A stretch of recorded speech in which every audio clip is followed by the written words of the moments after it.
What's up, beautiful friends and family? Beautiful humans made by a beautiful creator who has given us beautiful sets of words that all of us can dwell upon, that all of us can live by. And then he gave us a beautiful Messiah.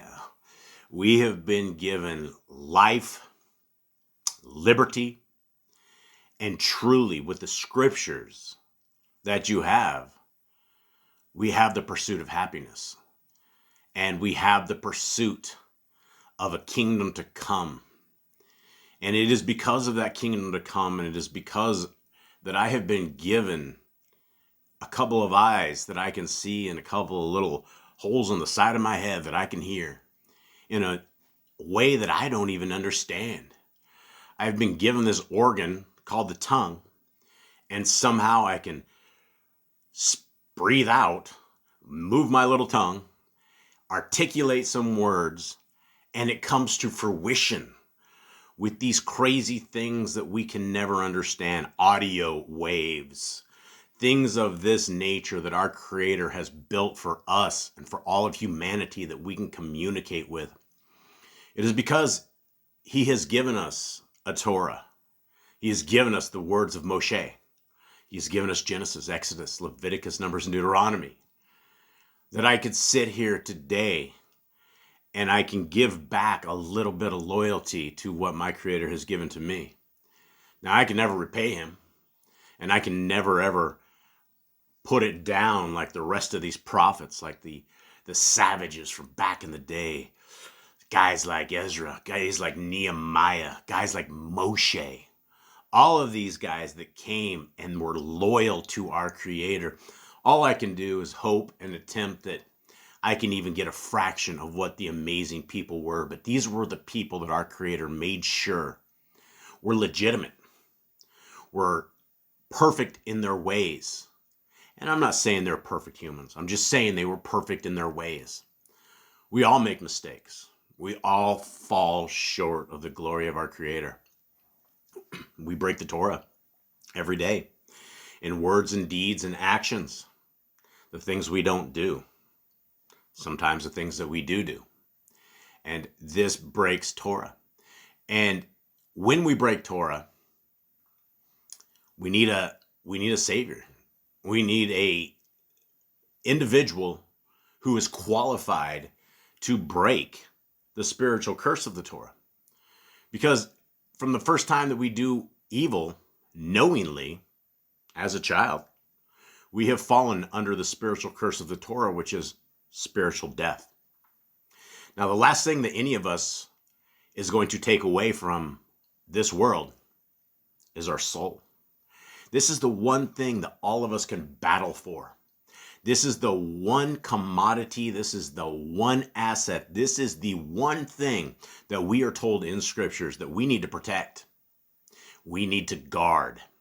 Not only do we guard our soul, but we're told a tremendous amount of times that we need to guard the laws, statutes, and commandments of our Creator. And we had a very good discussion the last time that we were reading this book, and it was a lot of fun. We talked about hands up and chin down, and that's what it means to guard the word of our Creator. And guarding it means that we're loyal to the Creator who knew us before birth.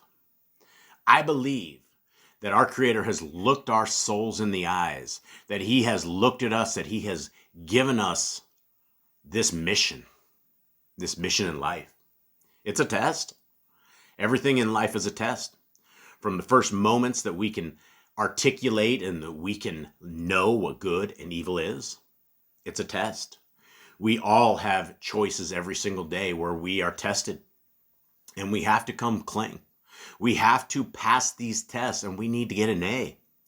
There's no reason to get a C- when it comes to Torah.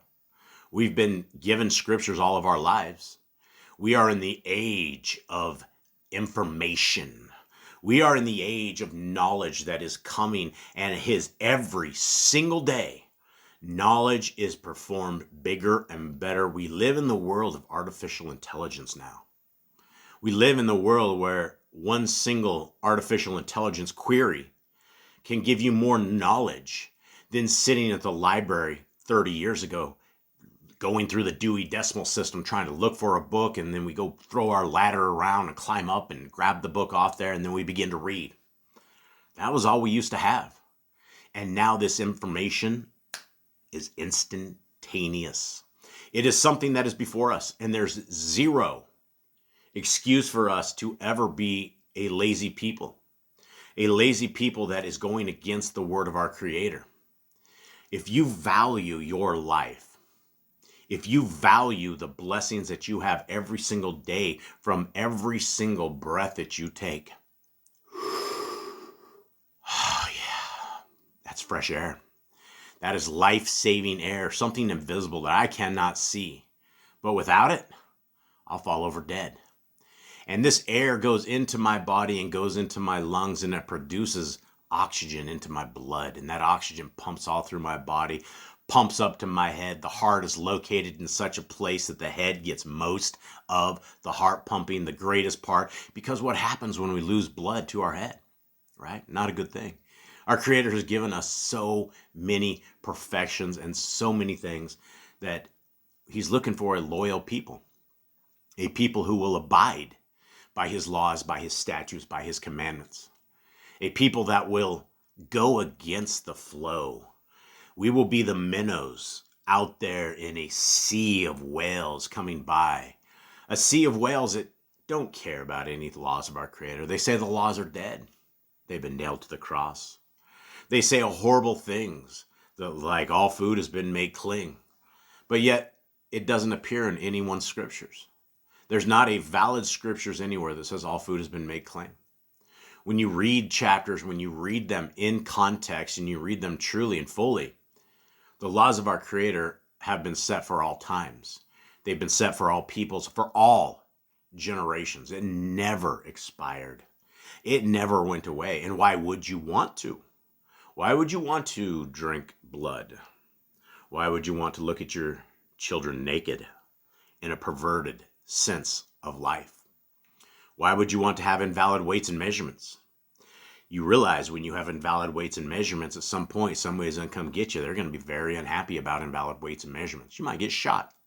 Depends on what you do. You have no idea. You rip the wrong guy off, you're going to get shot. There's a lot of physical curses that come with Torah breaking. A lot of horrible things. You get sick. We talk about pig a lot. We talk about pig and the swine that sweats differently, that lives in a bacterial festering pile of feces and mud.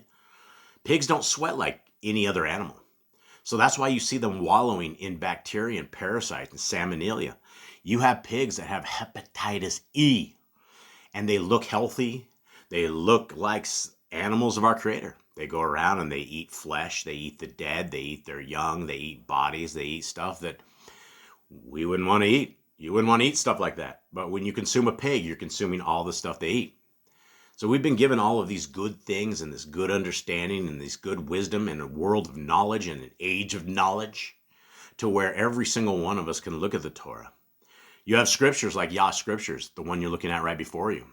Yah Scriptures has a Google app that you can put on your any Google TV, any Google phone, any Google tablet, anything that is there. For you guys with iOS devices, you have all the PDFs. You have the eSword modules. eSword is out there for iOS as well. The iOS app is extremely expensive, but one day we hope that we will be able to develop it.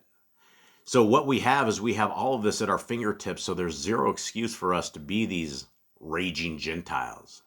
And you have the Christian religion, and they say the Gentiles are a good thing. They even command strength within their own unity by being the Gentiles. They're like, oh yeah, the Gentiles will be saved. Well, a Gentile is somebody who is contrary to the laws of our Creator. In Matthew 7, our Messiah says, depart from me, you who work lawlessness. You who work iniquity, go to hell. And those are hard words to hear because the Christians believe that everybody's saved. Once saved, always saved. You can never pull that out of the Father's hand. And then they'll quote Paul. They'll quote Paul until their souls are blackened, until their souls are crying that they're being defended, and they're not being defended by this rhetoric of the Christian religion.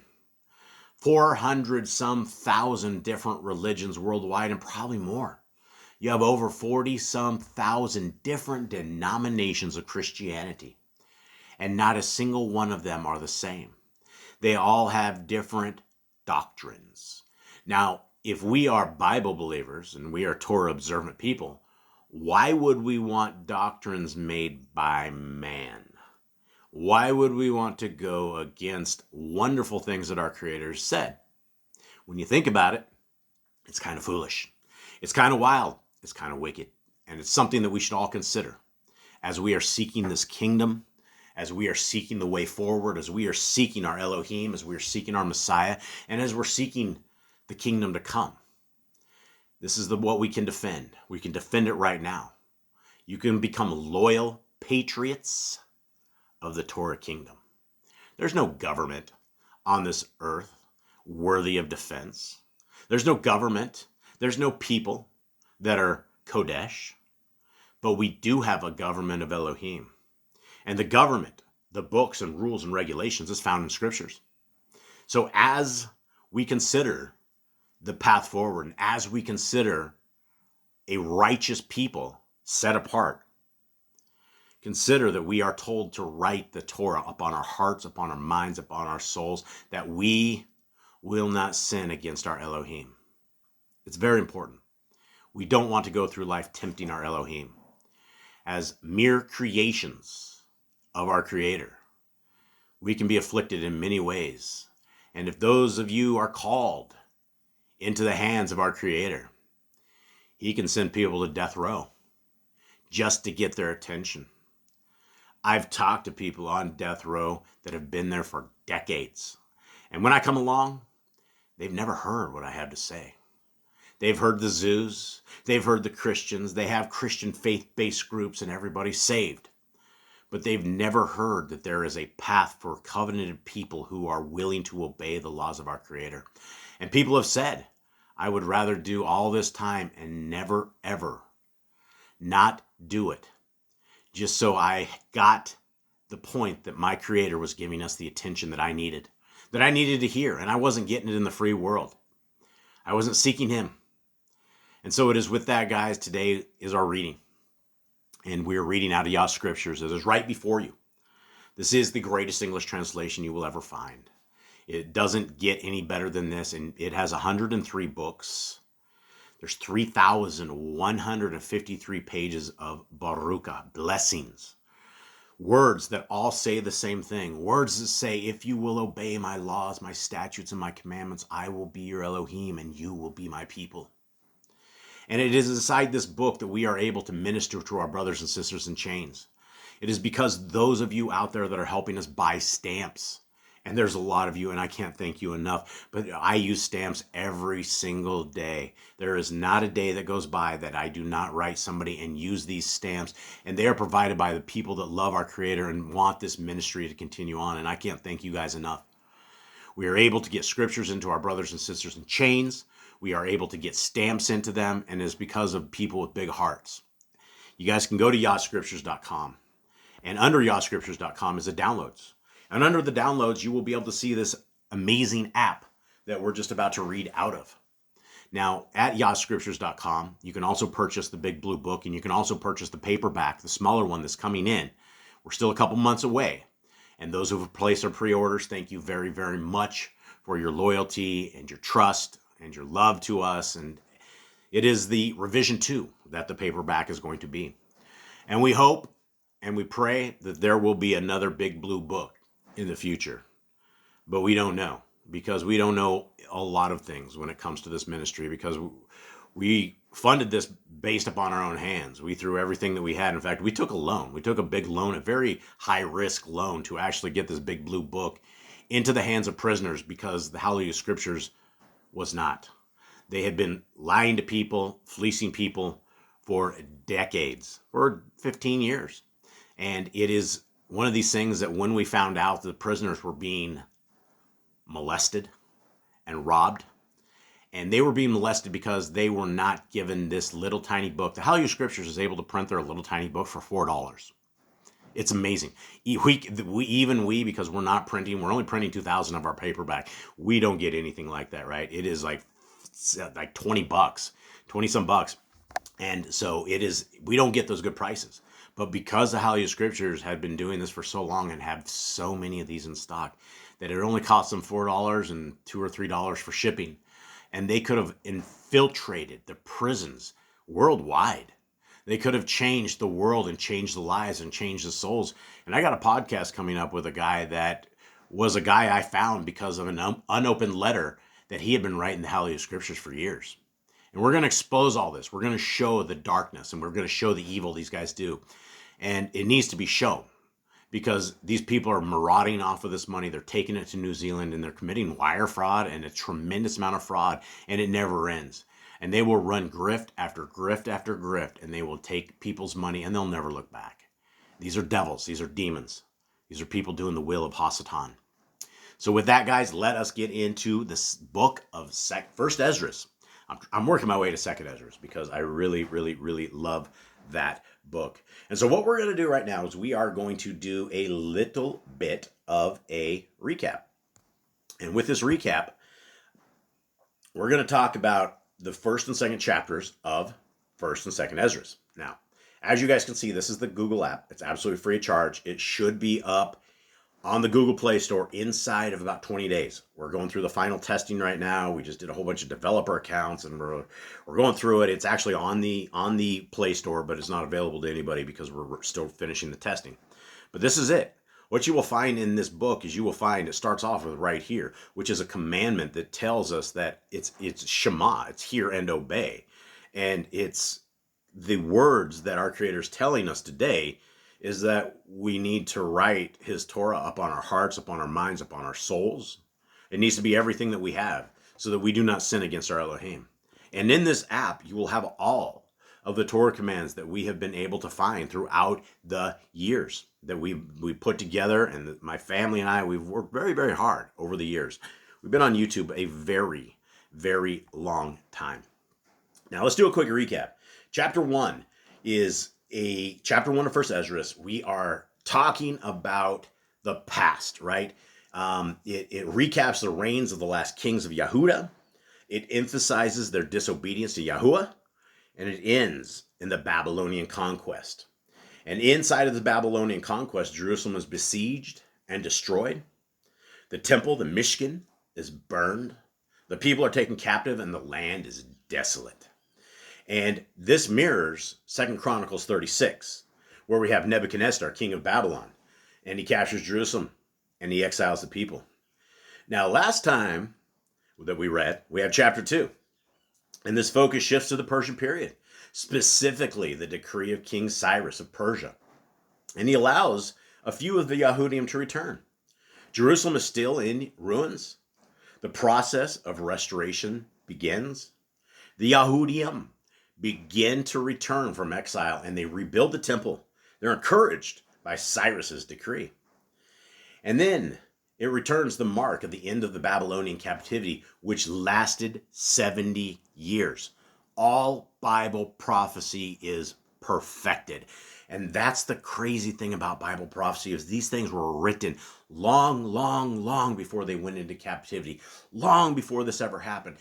They couldn't know these guys would be in captivity 70 years. They couldn't know the 10 tribes that are still lost and dispersed. And for anyone that doesn't realize it, I'm going to say shalom to all of you 10 tribes out there, because the 10 tribes are us that comes back. In the end days, we are the people that realize our heritage. We are the people that realize there is a covenant path, and we are these people that are excited to be part of this 10 tribes. And just like the days of Egypt, just like the days of Mitzrayim, when all of the slaves, the mixed multitude, and all of the people came running for their lives out of Egypt because they saw the hand of our Creator, and they decided that it is best not to be in this country anymore. You will die. So where did they go? They went with all of the Yahudim. They went with the Yisraelites. And there weren't just straight Yahudim at this point. It was a 12-tribe group of people. And how did they blend in? What do they have to do? They do the same stuff that we have been told to do today and forever, which is to obey the laws, statutes, and commandments of our Creator. Abide by them, love them, walk them, put them in your heart. And when you do this, you are grafted in. You are part of the kingdom to come. And so that is where we get into this second thing. In one more piece of information on this, the Yahudim begin returning after the fall of Babylon to Persia in 539 BCE. Cyrus the Great issues a decree in 538 BCE. So we're talking 538 years before our Messiah's return. And that allowed them to return and build the temple. Now, in Second Esdras, the king thwarts this, right? In First Esdras 2, 16 through 30, the adversaries of the Yahudim, they write a letter to King Artaxerxes, and it's Artaxerxes in Greek, and they accuse the Yahudim of plotting rebellion. In response, the king halts the temple construction. He looks through the books and he looks throughout all the days and goes, "Whoa, you're right. These people stand by their Elohim, and it's hard to defeat these guys. Let's not let them get up." So the temple building is temporarily stopped by the royal decree until the reign of Darius, when work begins. And so here's the timeline that we have, right? 640 to 609, it's the reign of Josiah, a righteous king. 609 BCE, Josiah is killed by Pharaoh Necho. 609 to 598 is the reign of Jehoiakim. 598 to 597, the short reign before the Babylonian siege begins. 597, the first deportation to Babylon under Nebuchadnezzar. 586 BC, the destruction of the temple and the second temple. The temple, second deportation to Babylon. 586 to 539 is the Babylonian exile. Jerusalem lies in ruins. 539 BCE, Babylon falls to Cyrus the Great of Persia. 538, Yahudim allowed to rebuild their temple. 537 BCE, first return of the exiles under leaders like Zerubbabel. 530 to 522, the work on the temple opposed and halted. 520 BCE is where we are getting into right now, 520. And so let us get into this. This is the book of First Esdras. This is in the Apocrypha of Yah Scriptures. Beautiful, beautiful book. Beautiful, beautiful writings. And so we are in chapter 3. Okay, let's begin. First of all, before I begin, I just want to tell you guys, I got nothing but love for y'all.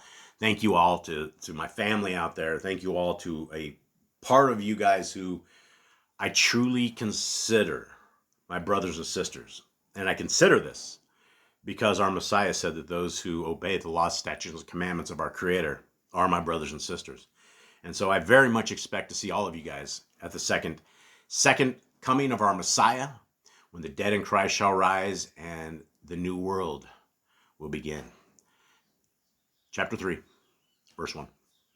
Now, when Darius reigned, he made a great feast for all his subjects, and for all his household, and for all the princes of Madai and Peros, and for all the governors and the captains and viceroys that were under him, from Hodu to Cush, in 127 provinces. And they had eaten and drank, and being satisfied had gone home.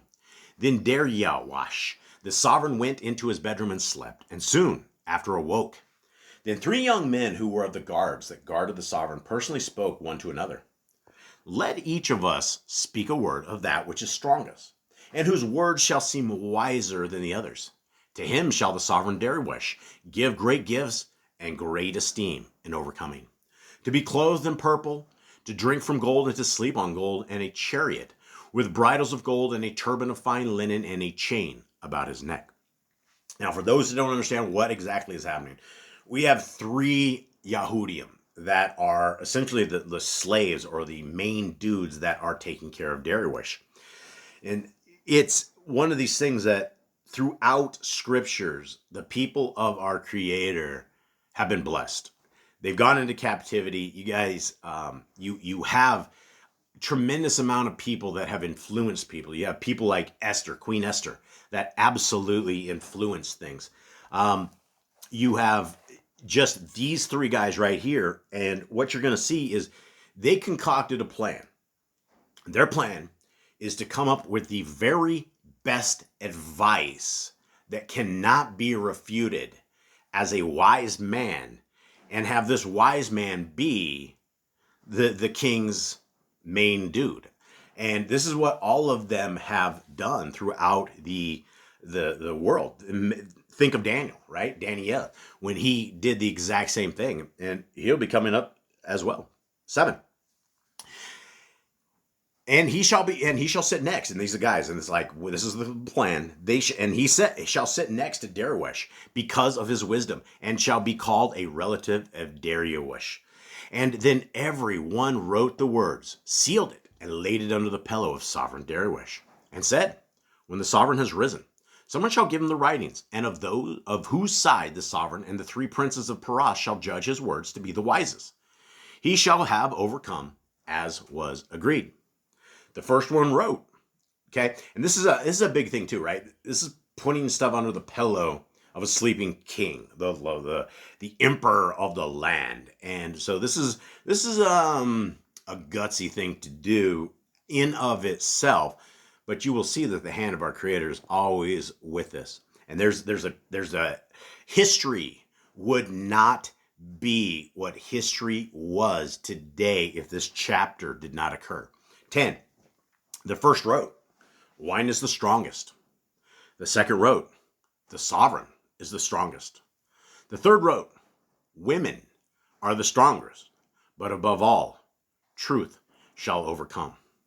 Now when the sovereign had risen, they took their writings and delivered them to him, and so he read them. And having sent, he called all the princes of Paras and Madai, and the governors, and the captains, and the viceroys, and the chief officers. And he sat down on the royal seat of judgment, and the writings were read before them. And he said, call the young men, and they shall declare their own words. So they were called in and came in. And he said to them, speak to us your thoughts concerning the writings. Then the first, who had spoken of the strength of wine, began. And he said, O you men, how exceedingly strong is wine! It causes all men who drink it to stray. It makes the mind of the sovereign, of the fatherless child to be all equal, of the slave and the free, of the poor and the wealthy. It also turns every thought into joy and rejoicing, so that a man remembers neither sorrow nor debt. And it brings wealth to every heart, so that a man remembers neither sovereign nor governor, and it causes to speak of all in coins. And when they are in their cups, they forget their love to both friends and brothers, and a little while after draws out swords. But when they are from the wine, they do not remember what they have done. O you men, is not wine that forces to do this the strongest? And when he had so spoken, he remained silent. Now, this is such an exciting story. I think we're just going to continue onto this because it's an exciting story. And this chapter had to happen, these chapters. Then the second that had spoken of the strength of the sovereign began to speak. O you men, do not men who reign over sea and land and all in them excel in strength? And yet the sovereign is mightier, for he is master of all these and rules over them. And whatever he commands them, they do. If he commands them to fight one against the other, they do it. If he sends them out against their enemies, they go and tear down mountains, walls, and towers. They slay and are slain, but they do not disobey the sovereign's command. If they overcome, they bring all to the sovereign, as well the spoil and all other matters. Likewise for those who are not soldiers and have not to do with wars, but are farmers, when they have reaped again that which they have sown, they bring it to the sovereign and compel one another to pay tribute to the sovereign. And yet he is but one man. If he commands to kill, they kill. If he commands to spare, they spare. If he commands to smite, they smite. If he commands to destroy, they destroy. If he commands to build, they build. If he commands to cut down, they cut down. If he commands to plant, they plant. So all his people and his armies obey him. Furthermore, he lies down. He eats and drinks and takes his rest, and these keep watch around about him. Neither may anyone depart and do his own business, nor do they disobey him in any manner. O you men, how should not the sovereign be mightiest when he is obeyed in such a way? And he kept silent. Then the third, who had spoken of women and of the truth, this was Zerubbabel, began to speak. O you men, it is not the great sovereign, nor the crowd of men, neither is it wine that excels. Who is it then that rules them, or has the rulership over them? Are they not women? Women have borne the sovereign, and all the people that reign by sea and land. Even from them they have come, and they nourished those who planted the vineyards, from where the wine comes. These also make garments for men. These bring esteem to men, and without women, men cannot be. Indeed, and if men have gathered together gold and silver, or any other luxury, do they not love a woman who is lovely in appearance and loveliness? And letting all those go, do they not gape and even with open mouth fix their eyes fast on her? And do not all men have more desire for her than for silver or gold, or any luxury whatever? A man leaves his own father who raised him, and his own land, and clings to his wife. He does not remain and remembers neither father nor mother nor land to spend his life with his wife. By this, you also must know that women have rule over you. Do you not labor and toil, and bring and give all to the women? Indeed, a man takes a sword and goes his way to rob and to steal, to sail over the sea and upon rivers, and faces a lion, and goes in the darkness. And when he is stolen, plundered, and robbed, he brings it to his love. Therefore, a man loves his wife better than father or mother. Indeed, there are many that have lost their minds for women and become servants for their sakes. Many also have perished, have strayed and sinned for women. And now, do you not believe me? Is not the sovereign great in his power? Do not all countries fear to touch him? Yet I saw him and Apani, the sovereign's concubine, the daughter of the admirable Bartakos, sitting at the right hand of the sovereign, and taking the crown from the sovereign's head, and putting it upon her own head. She also struck the sovereign with her left hand. And yet for all this, the sovereign gaped and gazed upon her with open mouth. If she laughed at him, he laughed also. But if she took any displeasure in him, the sovereign was eager to flatter that she might be reconciled to him again. O you men, how could it be but women are strongest, seeing they do this? Then the sovereign and the princes looked at each other, so he began to speak of the truth. O you men, are not women strong? Great is the earth, high is the Shamaim. Swift is the sun in its course, for it makes the circuit of the Shamaim and follows its course again to its own place in one day. Is he who makes these not great? Therefore the truth is great and stronger than all. All the earth calls upon the truth, and the Shamaim baruch it. All works shake and tremble at it, and there is no unrighteousness with it. Wine is wicked. The sovereign is wicked. Women are wicked. All the children of men are wicked, and such are all their wicked works, and there is no truth in them, and in their unrighteousness they shall also perish. As for the truth, it endures, and is always strong. It lives and overcomes forever.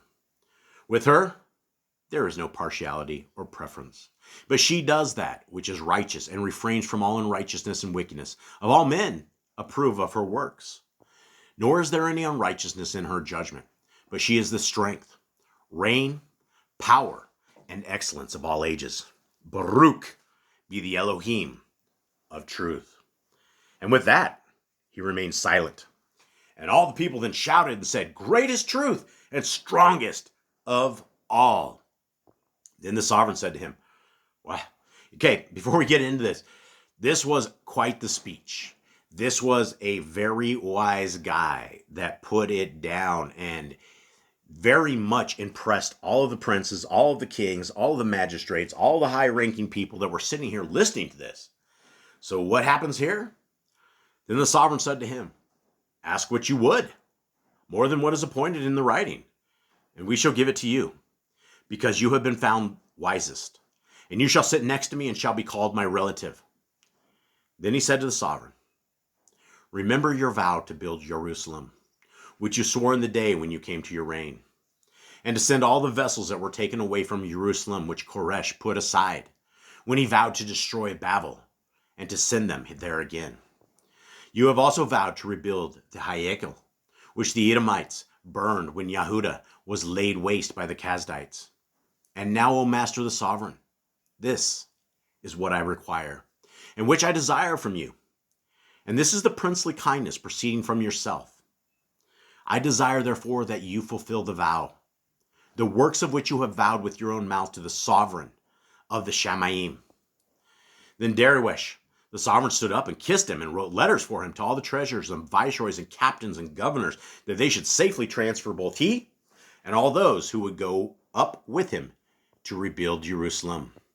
He also wrote letters to the viceroys that were in Koli Soria and Phoenicia, and to those in Lebanon, that they should bring cedar wood from Lebanon to Jerusalem, and that they should build the city with him. And he wrote for all the Yahudim that went out of his reign up into Yehudah concerning their freedom, that no officer, no ruler, no viceroy, no treasure should forcibly enter into their doors, and that all the land which they hold should be free without tribute, and that the Edomites should give up the villages of the Yahudim which they held.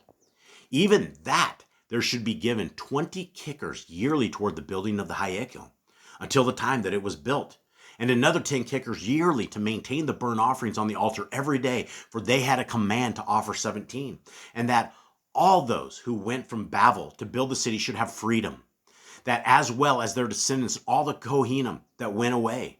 He also wrote concerning their support and the garments of the Kohanim in which they served, and also for the support of the Levites to be given to them until the day that the house was finished and Jerusalem built up. And he commanded to give land and wages to all who guarded the city. He also sent away all the vessels from Babel that Koresh had put aside, and all that Koresh had commanded to be given. He also commanded the same to be done, and sent to Jerusalem. Now when the young man went out, he lifted up his face to the Shamayim toward Jerusalem, and praised the sovereign of the Shamayim, and said, From you comes deliverance. From you comes wisdom, and yours is the esteem, and I am your servant. Blessed, Baruch, are you who has given me wisdom, for I give thanks to you, O Yahuwah of our fathers. And so he took the letters and went out, and came to Babel, and told all his brothers, and they praised the Elohim of their fathers, because he had given them release and freedom to go up and to build Jerusalem, and the Hayekel, which is called by his name. And they feasted with musical instruments and gladness 7 days. Incredible, guys. Is this just not an incredible story? How do you not say something like this is just so fantastic? This guy was exactly right? Who's the strongest of all? It's the women. I flounder, I pander, I am upset when my wife is upset. We do all that we do. And the way that our Creator has built everything in magnificent design, he has built our women to be the apples of our eye. He has built our women that they can be the lesser, weaker vessels in a physical form, but yet be one of the strongest of all, because they control their men. And that's the truth. But yet, he gave a bigger truth, and that the maker of all the heavens and the earth, the Shamayim, it's all part of this big, amazing plan, and he is the greatest of all. Our Creator has given all of us this.